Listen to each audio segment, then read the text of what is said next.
Halo teman-teman, kembali lagi bersama saya. Pada kesempatan kali ini saya akan kembali menceritakan dari yang part sebelumnya, yang dimana sang sersan pun berlarian dengan juniornya untuk menghindari kejaran dari sang mayor. Mereka pun terjun ke bawah air.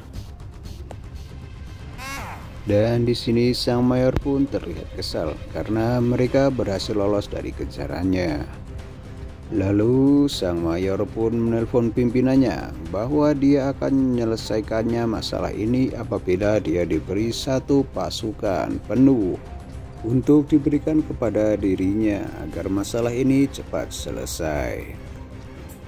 Lalu Skin menunjukkan sang sersan yang tergeletak di samping sungai dan terbangun melihat sang juniornya berlari menuju ke arahnya dan menyuruhnya untuk bersembunyi karena ada pasukan dari musuh yang sedang mencari dirinya. Namun tiba-tiba pistol pun menuju ke arah dirinya, yang ternyata itu adalah sebuah wanita yang merupakan pasukan dari pembelot Korea Utara yang berhasil lolos. Di sini sang pasukan wanita pun terus menginterogasi mereka karena mengira mereka adalah kiriman dari pasukan Korea Utara. Namun sang junior terus menjelaskan bahwa mereka adalah pembelot yang ingin kabur ke Korea Selatan. Lalu sang wanita pun menanyakan kepada dirinya apakah mereka melihat seseorang yang berada di penjara, yaitu adik dari sang wanita. Dan sang junior pun menjelaskan bahwa dia melihatnya di dalam penjara karena dia terus menanyakan kakak wanitanya yang sedang di luar. Lalu mereka pun dibawa ke dalam gua atau markas dari sang pembelot wanita tersebut, dan mereka pun menyusun rencana agar dapat keluar dari Korea Utara. Di sisi lain sang mayor pun melihat peta dan menemukan bahwa di sana ada sebuah gua. Lalu sang mayor menyuruh pasukannya untuk menelusuri gua tersebut. Dan sesampainya di dalam gua pun sang komandan pasukan dari sang mayor melaporkan kepada sang mayor bahwa dirinya sudah sampai di dalam gua namun tidak menemukan apapun. Di sisi lain sang pasukan dari wanita pun melapor bahwa ada penyusup yang masuk ke dalam gua. Lalu mereka segera mematikan api dan bersembunyi. Dan sang pasukan dari sang mayor pun terus mencari keberadaan mereka. Sang mayor pun menyuruh mereka agar menemukannya dengan cepat, hidup ataupun mati. Sang mayor pun menyerahkan pasukannya untuk mengepung tempat tersebut. Dan pasukan dari pembelot pun ketakutan karena mereka sudah dikepung dengan semua pasukan dari sang mayor. Mereka pun sudah siap untuk melawan dari pasukan sang mayor tersebut. Tiba-tiba pandangan pun dialihkan dengan sang mayor yang menembakkan ke atas. Lalu mereka dikejar oleh semua pasukan dari sang mayor. Sang mayor pun memerintahkan agar segera menemukan mereka, mengepung mereka dari semua sisi. Dan sang sersan Im Hyunam pun terus berlarian, namun sayang sang junior pun tertembak di bagian kaki dan terpaksa harus menggendongnya. Lalu sang mayor pun memerintahkan kepada pasukannya agar menghentikan tembakannya. Di sini sang sersan terlihat ketakutan karena mereka sudah terkepung dan tak mungkin lagi bisa lolos dari pasukan sang mayor. Namun tiba-tiba ada tembakan dari arah yang berlawanan dan ternyata itu adalah pasukan dari sang wanita. Lalu sang mayor Lee Hyun Sang pun menyuruh pasukannya agar mundur karena mengira itu adalah pasukan dari pembelot yang sangat banyak. Sampainya di hadapan sang mayor, sang komandan pasukan pun dihajar karena tidak berhasil menemukan 2 orang saja. Sini menunjukkan sang mayor sangat kesal dan sangat marah dengan apa yang terjadi. Di sisi lain sang sersan Im Hyunam pun bersama juniornya terus berjalan menuju ke markas karena di markas adalah tempat awal mereka ingin melakukan pelarian. Akhirnya mereka pun tiba di markas dan mereka menuju ke tempat yang sudah dipetakan untuk melarikan diri. Namun tiba-tiba sang junior pun terjatuh ke dalam markas.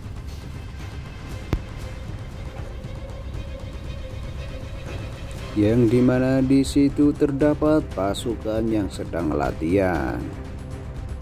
Sang junior pun merasa ketakutan dan pasrah apabila dirinya akan ditangkap lagi dan dimasukkan ke dalam penjara.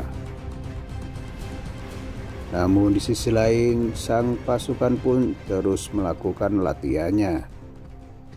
Dan sang komandan pun menuju ke arahnya. Namun tiba-tiba ada yang datang, memberikan helm kepada dirinya dan menyuruh agar masuk ke dalam pasukan, yang ternyata itu adalah sang sersan Im Yunam.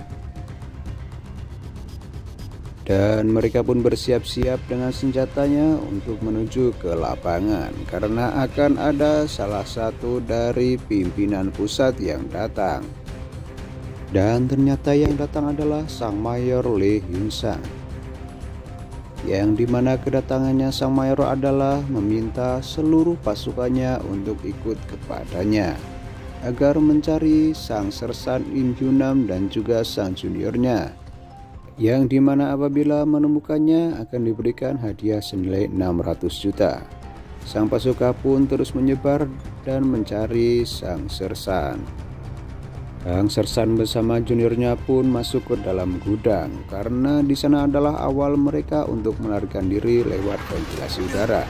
Namun tiba-tiba sang junior terjatuh dan diketahui oleh sang komandan. Di sini sang komandan pun merasa senang karena dia menemukan sang sersan bersama juniornya dan mereka pun ketahuan. Lalu sang komandan menyuruh pasukannya untuk menobrak pintu. Namun sang sersan tidak kehilangan akal, dia pun menyiram bensin dan meledakkannya sehingga membuat pasukannya terbakar.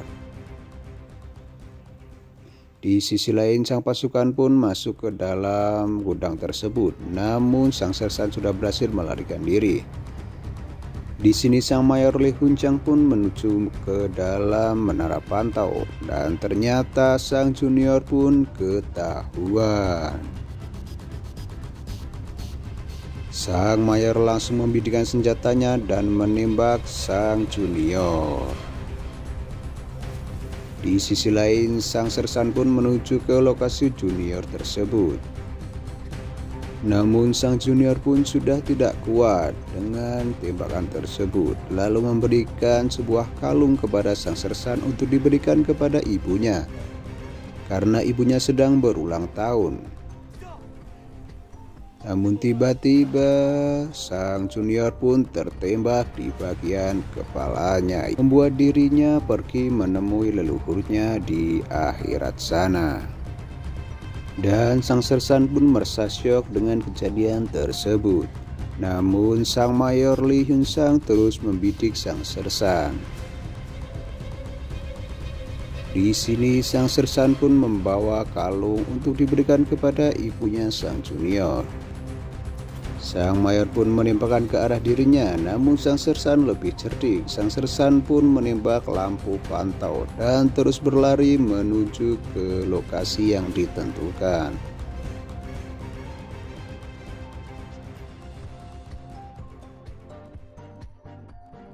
Namun sang mayor tidak menyerah. Sang mayor pun terus membidikkan senjatanya dan tiba-tiba mengenai di bagian belakang sang sersan.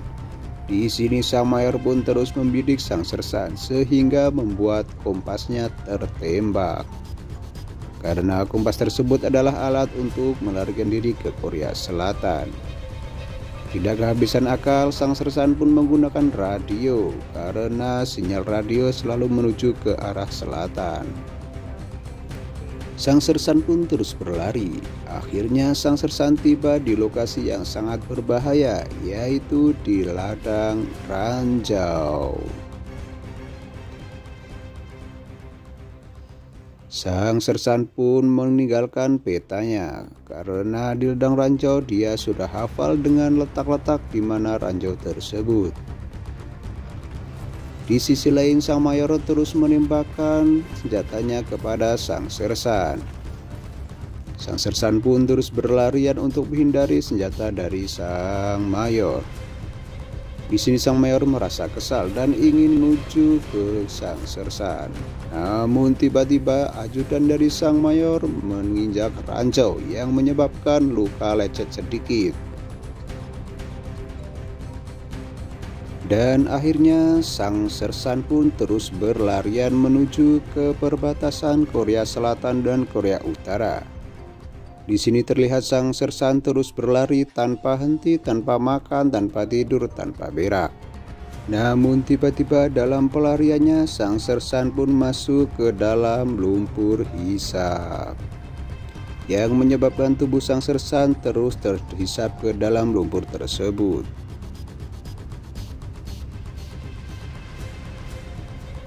Di saat genting dan darurat, sang sersan tidak kehilangan akal. Sang sersan pun terus berusaha untuk naik ke atas. Akhirnya sang sersan pun berhasil naik ke atas dan membersihkan lumpur yang berada di mukanya. Dan akhirnya sang sersan pun tiba di garis perbatasan militer antara Korea Utara dan Korea Selatan. Sang sersan pun terus melanjutkan perjalanannya menuju ke Korea Selatan. Sang sersan pun melihat tentara dari Korea Selatan dan ingin menuju ke mereka. Namun tiba-tiba sang sersan menginjak ranjau. Di sini sang sersan merasa panik. Namun tiba-tiba di belakang ada pistol yang menunjuk ke arahnya, yang ternyata itu adalah dari sang mayor. Sang mayor pun tidak menyerah untuk terus mengejar dirinya. Di sini sang sersan pun bilang bahwa dirinya menginjak ranjau. Apabila dia menembakkan, maka dia akan melepaskan ranjau dan mereka berdua akan meninggoy bersama. Di sini negosiasi pun dijalankan dan ternyata ranjau tersebut tidaklah meledak. Perkelahian pun antara mereka berdua dimulai, yang dimana dimenangkan oleh sang sersan.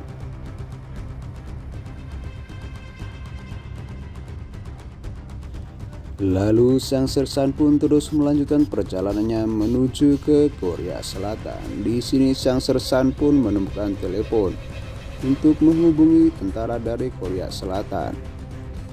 Dan dirinya mengatakan bahwa dirinya adalah tentara dari Korea Utara yang ingin membelot ke Korea Selatan. Namun tiba-tiba telepon pun ditembak oleh sang mayor.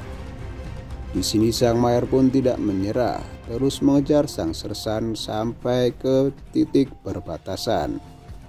Di sini sang sersan pun tertembak di bagian kaki, yang membuat dirinya untuk sulit berlari lagi. Namun dengan tekad yang bulat dengan impiannya untuk menuju Korea Selatan, sang sersan pun terus berjalan walaupun tertatih-tatih. Akhirnya sang sersan pun tiba di lorong antara Korea Utara dan Korea Selatan. Di sini jarak antara Korea Utara dan Korea Selatan tinggal beberapa langkah lagi. Namun tiba-tiba sang mayor datang dan menembak sang sersan di bagian belakang. Dan sang sersan pun tidak menyerah, terus berusaha untuk mencapai garis Korea Selatan. Karena jika sampai di garis Korea Selatan, sang sersan pun mendapat perlindungan dari tentara Korea Selatan. Namun sang mayor terus mengarahkan senjata kepada dirinya. Di sini sang mayor Lee Hyun Sang pun merasa kasihan kepada sang sersan dan membiarkan sang sersan lari ke Korea Selatan untuk mencapai cita-cita dan kebebasan bagi dirinya. Lalu pasukan dari Korea Selatan pun tiba.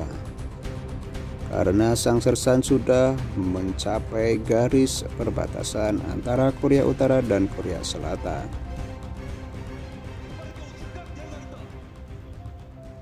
Di sini sang tentara dari Korea Selatan pun menegaskan kepada sang mayor agar tidak menembak sang sersan. Akhirnya sang sersan pun dibawa menuju ke Korea Selatan. dan sang mayor pun kembali ke Korea Utara. Singkat cerita, 1 tahun pun sudah berlalu dan sang Sersan In Yunam pun sudah sampai di Korea Selatan dan membuka bisnis travel liburan di musim panas. Lalu sang Sersan pun datang menuju ke rumah ibu dari sang juniornya karena dia ingin menyerahkan kalung yang diberikan juniornya untuk ibunya karena hari ini adalah ulang tahun dari sang ibu. Sang ibu pun menanyakan bagaimana kabar anaknya. Di sini sang Sersan menjawab bahwa anaknya menjalani hidup yang sangat bahagia.